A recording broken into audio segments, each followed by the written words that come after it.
मुंबई गोवा राष्ट्रीय महामार्गावरती सिंधुदुर्गातील झाराप ते पत्रादेवी दरम्यान रस्त्यांची अक्षरशः चाळण झालेली आहे। साधारण 20 किलोमीटर महामार्गावरती ठिकठिकाणी खड्डे पडलेले आहेत, तर काही ठिकाणी डांबर वाहून गेलेले आहे। त्यामुळे वाहन चालकांना खड्ड्यांमधून वाट काढावी लागते। दरम्यान गणेशोत्सवापूर्वी या मार्गावरील खड्डे बुजवून हा मार्ग सुस्थितीत करण्याची मागणी इथल्या नागरिकांकडून करण्यात येते। दरम्यान या ठिकाणाहून आढावा घेतला आमचे प्रतिनिधी सदाशिव लाड यांनी।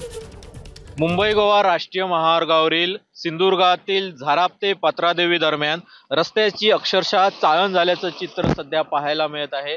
मी सध्या झाराप या ठिकाणी आहे आणि आपण जर पाहिलं असेल तर रस्त्यावर झाराप पासून पत्रादेवीपर्यंत रस्त्याची अशी स्थिती जी आहे ती सर्वत्र पाहायला मिळत आहे। ऐन गणेश चतुर्थीच्या तोंडावर रस्त्याची अशी स्थिती असल्यामुळे याच रस्त्यावरून चाकरमाने देखील कोकणात येणार आहे आणि त्यामुळे वाहन चालकांमधून नाराजी व्यक्त केली जाते आहे। सिंधुदुर्गाचे पालकमंत्री हेच राज्याचे सार्वजनिक बांधकाम मंत्री आहेत आणि यांनी मुंबई गोवा राष्ट्रीय महामार्ग जो आहे तो व्यवस्थित केला जाईल अशी डेडलाईन देखील दिली होती। मात्र सिंधुदुर्गात जर पाहिलं असेल तर अशा पद्धतीने जागोजागी रस्त्यांमध्ये खड्ड्यांचं साम्राज्य जे आहे ते आपल्याला पाहायला मिळत आहे।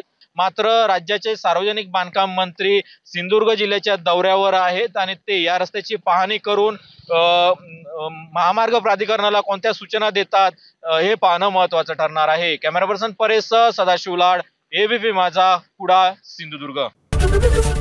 एबीपी माझा, उघडा डोळे बघा नीट।